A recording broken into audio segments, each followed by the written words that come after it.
Olá pessoas, aqui é o professor Kelvin Souza e hoje a gente dá continuidade, tá? A parte 2 do nosso capítulo sobre rede de transporte. Tá? Semana passada a gente viu, né, bastante sobre a questão do transporte rodoviário, tá? Que utilizam ali as rodovias, ruas, avenidas, CS e BRs. Então a gente entendeu que esse é o modal, né, de transporte mais utilizado aqui no nosso país e infelizmente, né, outros tipos de transporte acabam perdendo um pouco o espaço, tirando lá na região norte por conta da questão natural, né, questão do relevo, da questão da planície, já que lá nós temos a maior planície fluvial, tá? Que é no caso a bacia do nosso rio Amazonas. Lá, por uma questão natural mesmo, o principal tipo de transporte não é o rodoviário, mas é o aquaviário ou hidroviário que nós vimos, tá certo?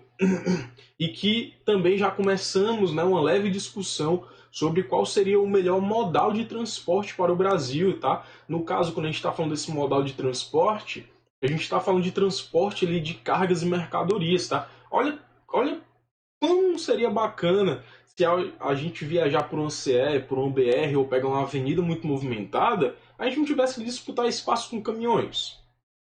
Então, tipo, melhoraria muito o fluxo de trânsito. Olha, aqui no Brasil, né, especificamente aqui em Fortaleza, a gente não tem congestionamentos grandiosos, não.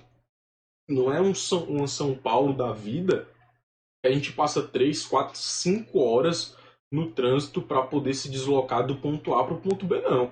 Tá? Então, assim, nós, né, fortalezenses, ainda não sofremos com esse problema. Mas em um futuro próximo, coisa aí de no máximo aí 5, 10 anos, nós vamos sim passar por isso, tá? Enfrentar trânsitos caóticos. Então, esses 45 minutos, no máximo uma hora e meia que a gente pega no trânsito para sair de um canto, né, para se deslocar do ponto A para o ponto B, são fichinha em comparação com o trânsito caótico de São Paulo, entendeu?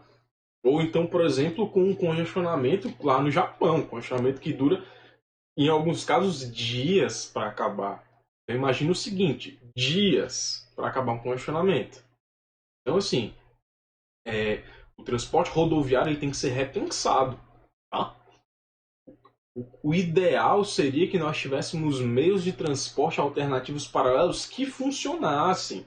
Tá? Uma cidade segura em que você se sentisse bem de ir para o trabalho de ônibus, de metrô, sem correr o risco de ser assaltado e perder os seus pertences.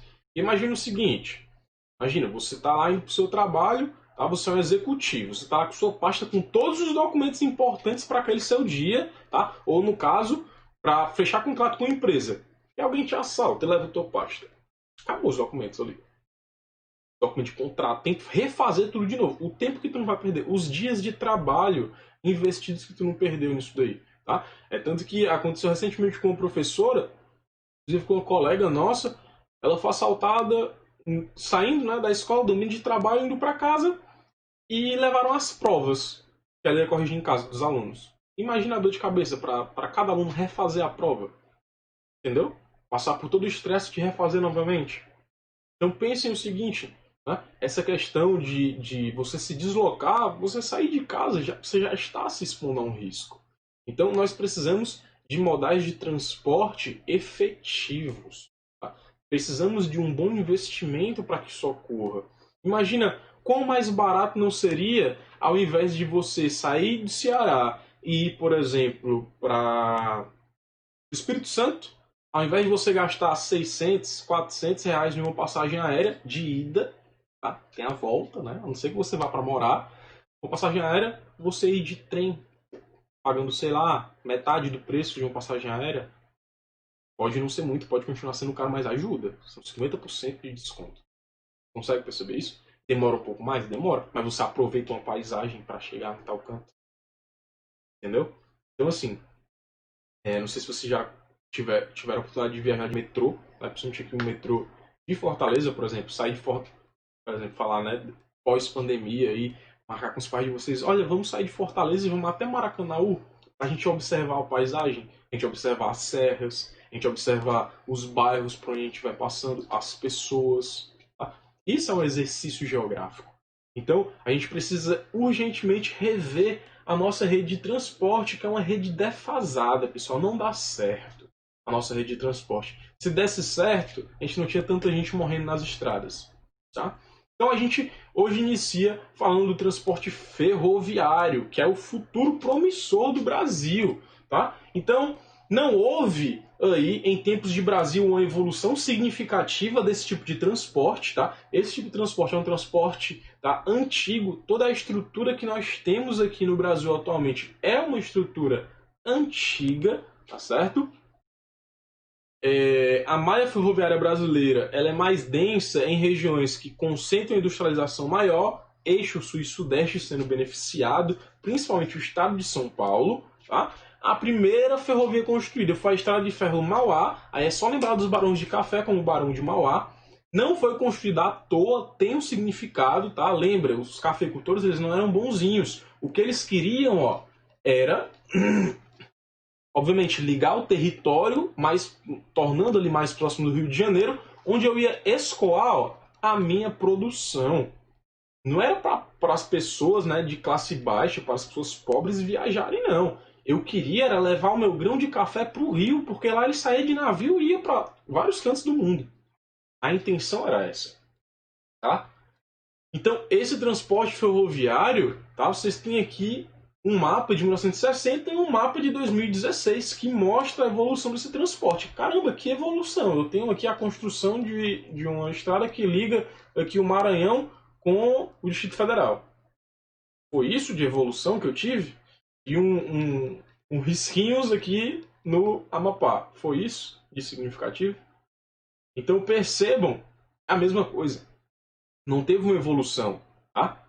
E percebam o quão é resistente. Uma estrada não resiste de 1960 a 2016 sem manutenção nem a pau.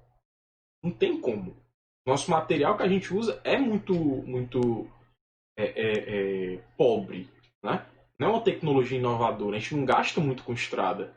Porque se eu gastar muito com estrada, tá? O governo, a prefeitura, ela não tem como agir de corrupção. Se ela gastar bastante. Então percebam, nós temos uma inversão de valores muito grande no Brasil. É preferível o rodoviário em que eu posso tirar aquele dinheiro, tá, por meio de atos corruptos, do que o ferroviário que vai durar uma vida inteira. Então percebam aí, né, uma diferença gritante, tá, entre essa malha ferroviária. E aí a gente vai fazer uma pequena comparação com o mundo. A malha ferroviária brasileira atual, com, por exemplo, a malha ferroviária, aqui eu coloquei quem? Chaco, Mendonça, Espanha. Qual a Espanha? Então, observem aí. A Espanha dá de 10 a 0 porque ela interliga vários pontos. Tem alguns vazios? Tem. Precisa se melhorar? Precisa. A gente não está falando aqui que todos os países são perfeitos, mas que a maior parte deles tem malhas ferroviárias melhores do que a do Brasil. A própria Argentina, porque eu não coloquei a imagem aí, mas a própria Argentina tem uma malha ferroviária maior que a do Brasil. Tá? Então, olha bem a malha ferroviária do Brasil em comparação com a China, Estados Unidos e Rússia. E eu pergunto para ti, tá? São grandes potências, potências maiores que o Brasil e que gastam muito menos nesse setor de transporte, porque utilizam as ferrovias. Então, utilizar a malha ferroviária é uma linha, né? Se a gente estivesse indo em linha reta, é ir com os países desenvolvidos. E o Brasil ele vai para onde? No sentido contrário. Infelizmente, ele vai no sentido. Ah, Kelvin, mas é uma logística muito grande para colocar uma ferrovia. É, cara, mas é uma logística muito grande para eu ter muita rodovia também. Entendeu? É muito gasto. É um gasto quase que semestral. Porque passa o período de chuva, tá lá buraco na via. E as pessoas morrem nesses acidentes por conta de um buraco. O motociclista vem de noite, cansado do trabalho, não vê o buraco e morre por conta disso. Ou você tem lá o caminhoneiro que trabalha, tipo, durante vários dias sem dormir direito e vai lá e sofre um acidente, uma colisão frontal com outro veículo, morre o caminhoneiro e morre toda uma família de um carro aí com 5 pessoas dentro. Então é muito comum isso acontecer. Com a instalação, né, de uma nova malha ferroviária, uma malha ferroviária que abranja mais partes aí do nosso território, diminui isso daí. Não vou dizer que vai deixar de existir, né? Não vou ser hipócrita e falar isso, mas diminui bastante, tá bom? Então, transporte ferroviário é o transporte ideal para o nosso país. Transporte aquaviário, como a gente comentou, não é realizado em rios, ou seja, é um transporte fluvial, e nos mares e oceanos é um transporte marítimo, é o que apresenta o menor custo, mas é muito limitado. Eu preciso aí ter um rio bem navegável e ter um oceano bem navegável. Então, o nome que se dá para o transporte entre pessoas e cargas entre os portos no litoral brasileiro é chamado de cabotagem, tá bom? Assim, mesmo sendo de menor custo, não é um dos mais utilizados, porque eu tenho navios muito grandes, tenho barcos, embarcações muito grandes, e eu preciso ter um bom conhecimento do rio, tá? Do qual ele vai estar sendo inserido, para que não ocorra o encalhe da embarcação ou o naufrágio da embarcação. Tá? Lembrando que a maior parte dos rios brasileiros é de planalto, não é de planície, então tem desníveis muito grandes dentro do nosso território, tá bom? Lembrando que rio de planalto ele apresenta um ótimo potencial hidrelétrico e rio de planície um ótimo potencial navegável, tá? Aqui são os principais caminhos fluviais, certo, que nós temos aqui no nosso território, como por exemplo a bacia amazônica dos Solimões Amazonas, a bacia do Tocantins, a bacia do Rio São Francisco, bacia do Rio Paraná e Tietê, a bacia do Paraguai e aqui a bacia sulina. Tá? São as principais bacias navegáveis, obviamente. Tá? Nós também temos aqui o Oceano Atlântico e para cá não tem nada, para cá são países, tá? Lembrando, o Oceano Pacífico, que estaria do lado oeste, ele não banha o Brasil. O único oceano que banha o Brasil é o oceano do lado leste, é o Oceano Atlântico. Tá? Transporte aeroviário, tá certo? Aqui no transporte aeroviário eu tenho o deslocamento de passageiros e de mercadorias pelo ar, tá? No caso utilizando aí aviões, helicópteros e no passado a utilização de dirigíveis. Kelvin, qual foi o problema de dirigíveis? Os dirigíveis, eles eram inflados com gás hélio, um gás altamente inflamável, e nós tivemos um acidente com o dirigível, se não me engano, o dirigível se chamava Zeppelin, onde ele pegou fogo e várias pessoas morreram, tá? Não lembro ao certo quantas pessoas morreram, então o dirigível ele foi extinto aos projetos de dirigíveis. Então, esse transporte aéreo ele é um dos mais caros, tá? Mas com novos investimentos foi se barateando o preço, mas ainda assim é caro. Tá? Você tira, por exemplo, para você sair de um país para outro, você paga no mínimo, um valor aí que envolva aí entre 1.800 e R$ 2.000. É o mínimo. Tá? Ah, Kelvin, mas vez ou outra eu vejo promoções aí que tem para você sair do Brasil e ir para Argentina por R$ 700, 750. Ainda. Né? Mas como eu falei, você tem que ter a volta. Né? Geralmente de volta ultrapassa um pouco esse valor. Então, esse transporte de passageiros ele aumenta bastante, por quê? Porque eu vou ter um baixo custo das passagens, então as pessoas vão começar a viajar mais de avião. Por exemplo, eu tenho um colega que para ir para Juazeiro do Norte, tá? São aí 300 quilômetros do Ceará, ele vai de avião. Rio Grande do Norte, perdão, né? Para Juazeiro do Norte, tá? E aí uma cidade que faz parte aí do nosso Ceará. Então, percebam que existe um baixo custo nas passagens. Eu acho que ele não paga R$ 400 e de volta, dependendo do pacote que ele pegue. Tá? Então a gente tem um aumento da frequência dos voos, as pessoas vão utilizar mais o transporte aéreo, e mesmo que pareça muito caro, é um dos transportes mais seguros do mundo.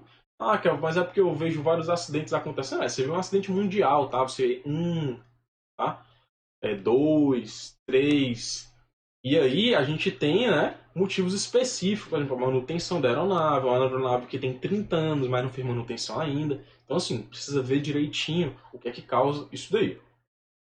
Então, essa modernização das aeronaves ela facilitou o acesso de grande parte da população para os voos chamados de voos domésticos, que são dentro do nosso território. Então, a gente tem dois tipos de voos: voos domésticos dentro do território e os voos internacionais, que são para fora do nosso território. Obviamente, os voos internacionais são mais caros, tá bom?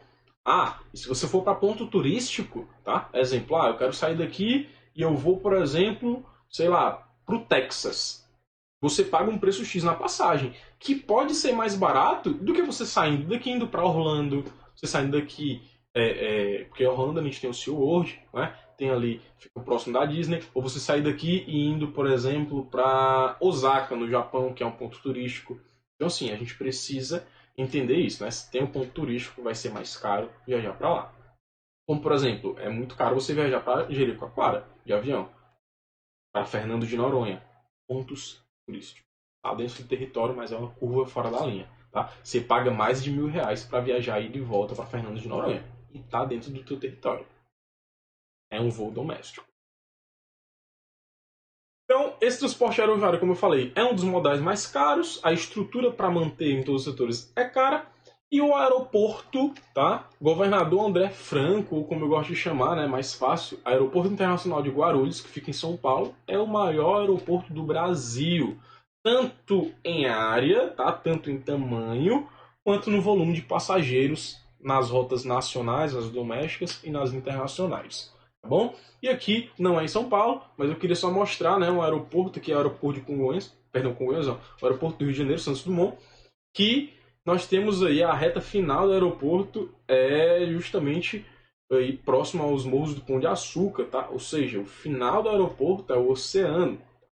Deve ser uma vista muito bonita, tá? Não cheguei aí nesse aeroporto, deve ser uma vista muito bonita para quem está aí participando da viagem.